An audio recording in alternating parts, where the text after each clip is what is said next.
মা, ও মা, জলদি রান্না শেষ করো, আমার হাত যে খুব ব্যথা করছে। আর একটু কষ্ট কর মেঘলা মা, এই তো ভাত রান্না প্রায় শেষই হয়ে এসেছে। ঝড়ে রান্নাঘরের চালটা উড়ে না গেলে তোকে এত কষ্ট করতে হতো না রে মা। তুমি বাবাকে নতুন একটা রান্নাঘর বানাতে বলো মা, এইভাবে ছাতা ধরে রাখলে যে আমার হাত ব্যথা করে।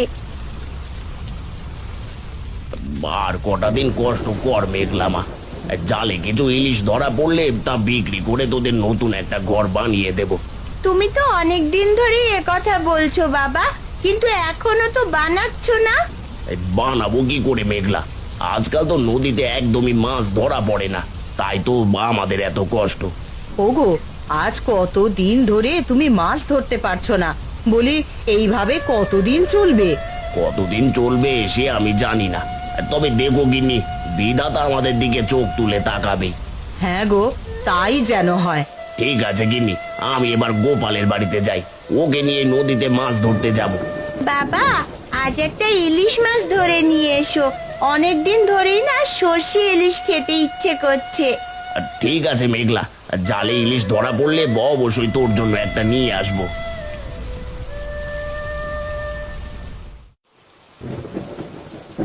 কই গো গিন্নি, যা রান্না করেছো তা নিয়ে এসো। খিদের জ্বালায় যে একেবারে পেটের ভিতর ছুঁচো দৌড়চ্ছে। এই নাও ডাল আর ভাত, এবার এই দুটো গিলে আমাকে উদ্ধার করো। আরে রেগে যাচ্ছ কেন গিন্নি, আমি আবার কি করলাম? কি করনি সেটাই বলো। আজ কতদিন ধরে তো বৃষ্টি নামছে, বলি এই বৃষ্টির ভেতরে এত ডাল ভাত খেতে আর কার ভালো লাগে শুনি? কি করবো গিন্নি, আজকাল তো একদমই জালে মাছ ধরা পড়ছে না। তা মাছ যদি ধরাই না পড়ে তাহলে মাছ ধরতে কেন যাচ্ছ? যাও না, নতুন কোনো একটা কাজ খুঁজে নাও। এত কষ্ট করে সংসার চালাতে আমার আর ভালো লাগে না।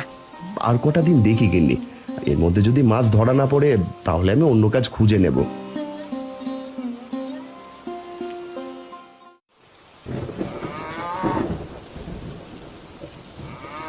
কি গো রতন দা, এই বৃষ্টির ভিতর চললে কোথায়? আর বলিস না, এই নদীতে মাছ ধরতে যাব, তাই গোপালকে ডাকতে যাচ্ছি। মাছ ধরতে যাবে? তা তোমার মাছের ঝুড়ি কোথায় রতন দা? আর এই দেখো কাণ্ড, মনের ভুলে দেখছি মাছের ঝুড়ি আনতেই ভুলে গেছি। থাক, আজ নয় গোপালের ঝুড়িতেই মাছ রাখবো। শোনো রতন দা, আমি নদীর পাড় থেকে গরুটা নিয়ে আসলাম, সেখানে বৃষ্টির কারণে জলের স্রোত অনেক বেড়ে গেছে দেখলাম। বলিস কি, নদীতে স্রোত এসেছে? তাহলে তো সমুদ্রের ইলিশগুলো স্রোতে নদীতে চলে এসেছে। যে সে স্রোত নয় গো রতন দা, এই সাবধানে মাছ ধরো, নয়তো ওই ইলিশের মতো তোমরাও ভেসে যাবে স্রোতে।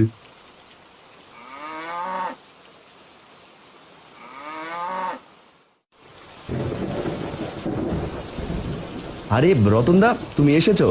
আমি তো মাত্রই তোমার বাড়িতে যেতাম। ওই যে গোপাল, তুই সব সময় মাছ ধরতে দেরি করিস, আর সেটা আমি জানি। এবার নদীতে চল, শুনেছি আজ নাকি নদীতে অনেক স্রোত। বলো কি, অনেক স্রোত মানেই তো ইলিশ? হ্যাঁ রে, এবার জলদি করে চল দেখি, বেশি দেরি করে ফেললে ইলিশ আবার সমুদ্রে হারিয়ে যাবে।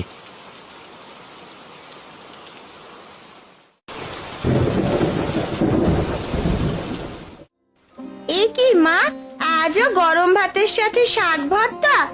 হ্যাঁ মা, খেয়ে নে।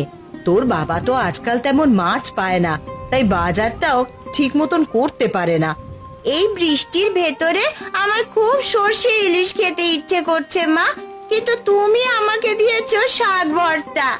আজকের মতন খেয়ে নে মা, যদি তোর বাবা আজ কিছু মাছ পায় তাহলে তোকে রান্না করে দেব। কিন্তু মা, বাবা মাছ ধরে রাখবে কোথায়? ওই দেখো, বাবা তার মাছের ঝুড়িটা রেখেই চলে গেছে। আরে তাই তো, এখন কি হবে? ও মেঘলা, তুই বাড়িতে থাক, আমি গিয়ে তোর বাবাকে মাছের ঝুড়িটা দিয়ে আসছি। না মা, তোমাকে যেতে হবে না, আমি গিয়ে দিয়ে আসছি। মা, এবার আমি যাই। দাঁড়া মেঘলা, বৃষ্টিতে আকাশটা একেবারে কালো হয়ে এসেছে, সাথে এই হারিকেনটাও নিয়ে যা। না মা, লাগবে না, আমি এমনিতেই যেতে পারবো। নিয়ে যা মেঘলা, তোর না লাগলে তোর বাবাকে দিয়ে আসিস বরং, সেই আঁধারে মাছ ধরতে পারবে।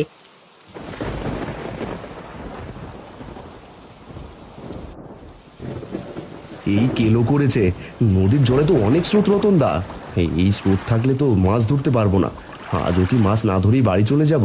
না রে গোপাল, মাছ না ধরে বাড়িতে একদমই যাওয়া যাবে না। আজ রোদের কারণে নদীতে অনেক ইলিশ মাছ এসেছে। যে করে হোক মাছগুলো আমাদের ধরতেই হবে। কিন্তু নদীতে নামলে তো আমরা স্রোতে ভেসে যাব রতনদা। আর নদীতে না নামলে বউ বাচ্চা সবাই না খেয়ে মরবে। তার চেয়ে ভালো এখানে বসে অপেক্ষা করি। যদি নদীর স্রোত কমে তাহলেই মাছ ধরবো। অপেক্ষা করতে করতে যদি সন্ধে হয়ে যায়, তখন অন্ধকারে মাছ ধরবো কি করে?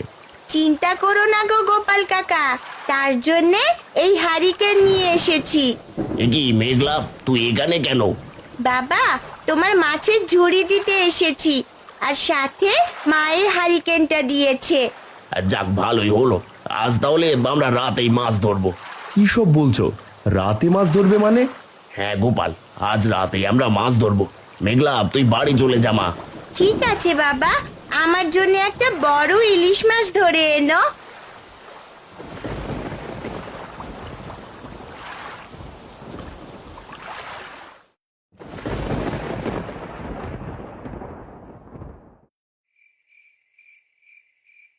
অগো মেঘলার মা, ঘরে আছো নাকি? এ কি গোপালের বউ, তুমি এত রাতে আমাদের বাড়িতে কেন? আর বলো না দিদি, আমার বয়সে কখন মাছ ধরতে গেছে, কিন্তু এখনো বাড়ি ফেরেনি, তাই ওকে খুঁজতে আসলাম। চিন্তা করো না গোপালের বউ, ওরা আজ রাতে মাছ ধরবে, তাই এখনো বাড়ি ফেরেনি। এসো, তুমি আমাদের ঘরে এসো। রতনদা, ইলিশ তো একেবারে নৌকায় ভরে গেছে। এবার চলো বাড়ি ফিরে যাই। হ্যাঁ রে গোপাল, তা তো দেখতেই পাচ্ছি। তবে এই সুযোগ কিন্তু বারে বারে আসবে না। দাঁড়া, আর একবার জালটা ফেলি। ঠিক আছে, এবারই শেষবার। আজ যে ইলিশ পেয়েছি তাতে 1 মাস বসে বসে খেতে পারবো। তা তুই মন্দ বলিসনি। দাঁড়া, এবার জালটা তুলে দেখি কেমন মাছ উঠেছে। আরে দেখ গোপাল, আরো এক ঝাঁক রূপালি ইলিশ। ইস, হ্যারিকেনের আলোতে কেমন ঝলমল করছে দেখেছিস? হ্যাঁ গো রতনদা, এই ইলিশ দিয়ে খিচুড়ি খেলে খুব জমবে। চলো চলো চলো, এবার বাড়ি চলো। হ্যাঁ রে গোপাল, এবার বাড়ি চল।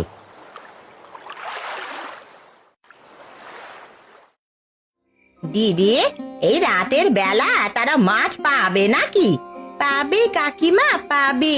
বাবার মুখে শুনেছি আগেকার দিনে নাকি রাতের বেলা ঝাঁকে ঝাঁকে রূপালী ইলিশ ধরা পড়তো। চুপ কর মেঘলা, এই রাতের বেলা তারা কোনো বিপদে পড়লো কিনা সেটা না ভেবে তোরা মাছ নিয়ে আছিস। আমার তো ভয় করছে, না জানি কিছু একটা হলো। সেটাও তুমি ঠিক বলেছ মা, আমি শুনেছি আজ নাকি নদীতে অনেক স্রোত ছিল। বলিস কি রে মেঘলা, তাহলে তো স্রোতে অনেক ইলিশ মাছ ধরা পড়বে। বড় বড় ডিমওয়ালা ইলিশ খেতে আমার খুব ভালো লাগে। হ্যাঁ গো কাকিমা, ঠিক বলেছ। আমার কাছে তো সর্ষে ইলিশ সবচেয়ে বেশি ভালো লাগে। আরে মেঘলা, তুই চুপ কর তো। এমনিতেই আমরা আছি টেনশনে, আর তুই মজার মজার খাবার নিয়ে পড়ে আছিস রে।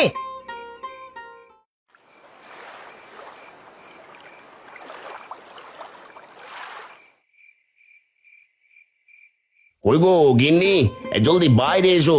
দেখে যাও, দেখে যাও আজ কত ইলিশ ধরেছি। ও মা, এ আমি কি দেখছি? এ তো 2 ঝুড়ি ভর্তি ইলিশ। মা মা, আমাকে আজ ইলিশ মাছ রান্না করে দেবে কিন্তু। দেবে মা, দেবে। গিন্নি, আমার মাছগুলো সকালে ভোরেই বাজারে নিয়ে যাব। গোপাল, এই বড় দেখে 2টো ইলিশ মেঘলার হাতে, আর একটা তোর গিন্নির হাতে দে। মা, এই বড় ইলিশটা আমাকে কিন্তু সর্ষে দিয়ে রান্না করে দেবে। ঠিক আছে মা, দেবো। গিন্নি শোনো, এই বড় ইলিশ মাছটা দিয়ে তুমি খিচুড়ি রান্না করো। বড় ইলিশের খিচুড়ি খাওয়ার মজাই আলাদা। ঠিক আছে ঠিক আছে, তোমার জন্য আমি ইলিশ খিচুড়ি রান্না করব। গোপাল চল, মাছগুলো নিয়ে সকালে আবার হাটে যেতে হবে। হ্যাঁ গো রতনদা, চলো মাছগুলো রেখে দিই।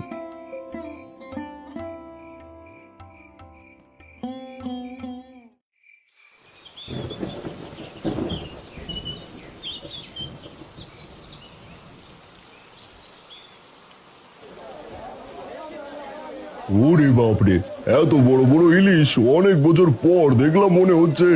হ্যাঁ, আমরা অনেক বছর পরে ধরছি। এবার দাম কত দেবে? বড় ইলিশগুলো প্রতি কেজি 300 টাকা করে পাবে। কি মাত্র 300 টাকা? না না না না না, আমরা ইলিশ বিক্রি করবো না। এই চল চল গোপাল। কিন্তু রতনদা, এই ইলিশগুলো তো 200 টাকার বেশি বিক্রি করতে পারবো না, তাহলে 300-তে দিচ্ছ না কেন? না রে গোপাল, এই এত বড় ইলিশের দাম আরো বেশি হবে, আর তাই তো মাছের দোকানদার আমাদের 300 করে দিতে চাইলো। চল আমরা নিজেরাই বিক্রি করব।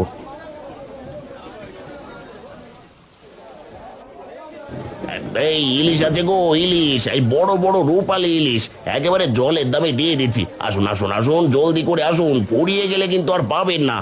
ওরে বাবারে, এত বড় ইলিশ! তা দাদা, এই ইলিশ কত করে কিলো বিক্রি করছো?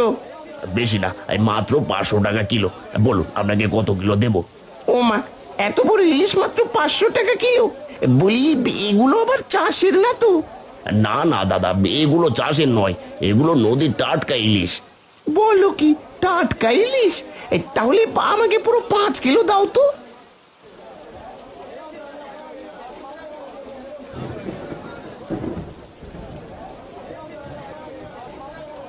আরে এ কি, এত বড় বড় ইলিশ তো হাটে আগে কখনো দেখিনি।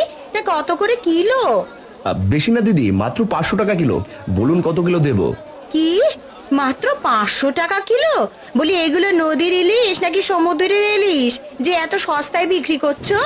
না না দিদি, এগুলো নদীর টাটকা ইলিশ, আমরা নিজেরাই জেলে, তাই সরাসরি কম দামে বিক্রি করছি। ঠিক আছে, আমাকে তাহলে পুরো 4 কিলো ইলিশ দাও।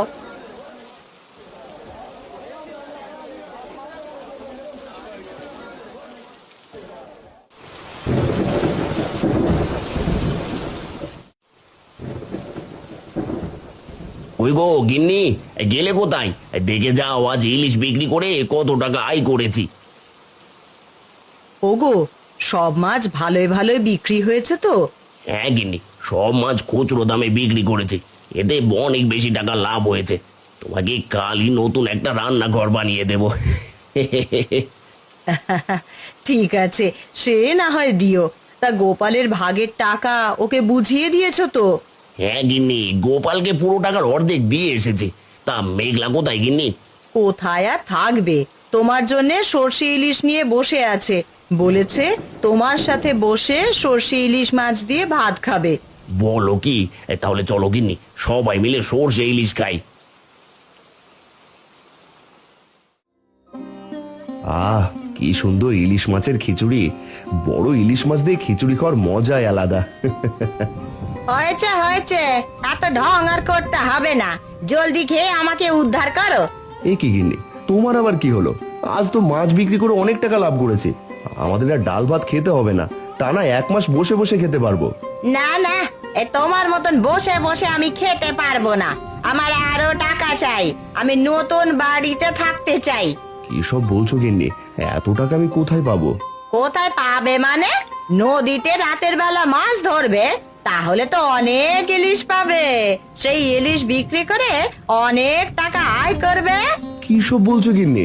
রাতের বেলায় মাছ ধরবো মানে? রতনদা বলেছে আগামী 1 সপ্তাহ নদীতে আর যাওয়া যাবে না। সে না গেলে তোমাকে একাই যেতে হবে। একা গেলে বেশি মাছ পাবে, আর বেশি মাছ মানে বেশি বেশি টাকা।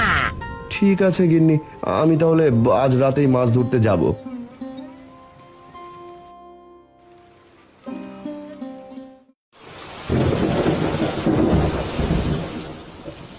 ওগো, এবার যাও, এখন অনেক রাত হয়েছে, রাতে ইলিশ মাছ বেশি ধরা পড়বে।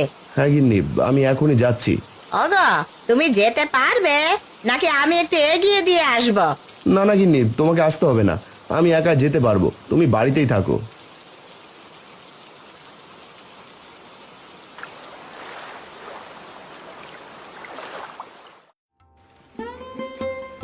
কিরে মা, সর্ষে ইলিশ খেয়ে তোর পেট ভরেছে? হ্যাঁ বাবা, সর্ষে ইলিশ খেয়ে পেট ভরে গেছে। গিন্নি, মেঘলাকে আরো কয়েক টুকরো সর্ষে ইলিশ তুলে দাও। না না বাবা, আমি আর এক টুকরো সর্ষে ইলিশ খেতে পারবো না, পেটে যে একদমই জায়গা নেই। এবার তাহলে আর কি খেতে ইচ্ছে করছে মা? বল বল, যা ইচ্ছে করবে তোকে আমি তাই খাওয়াবো। সত্যি বলছো বাবা? আমি যা খেতে চাইবো তাই খাওয়াবে? হ্যাঁ মা, যা ইচ্ছে করবে তোকে তাই খাওয়াবো। বাবা, আমাকে তাহলে কাল মাংস এনে দিও, আমি মাংস কষা খাবো। মায়ের হাতের মাংস কষার তুলনাই হয় না। হয়েছে তোর মাংস খাওয়া? রান্নাঘর ঠিক না হওয়া পর্যন্ত কোনো মাংস রান্না হবে না। চিন্তা করো না গিন্নি, কালই তোমার জন্য একটা নতুন রান্নাঘর বানাবো। এই রে, নদীতে তো দেখছি অনেক স্রোত। এই স্রোতের ভেতর জাল ফেলে তো একা তুলতে পারবো না। কি আর করার, জাল না ফেললে তো মাছও ধরা পড়বে না, আর মাছ ধরে বাড়িতে না গেলে গিন্নিও আস্ত রাখবে না। দেখি একবার জালটা ফেলেই দেখি। বাঁচাও, কে কোথায় আছো? বাঁচাও আমাকে, আমি নদীর স্রোতে ভেসে যাচ্ছি, বাঁচাও।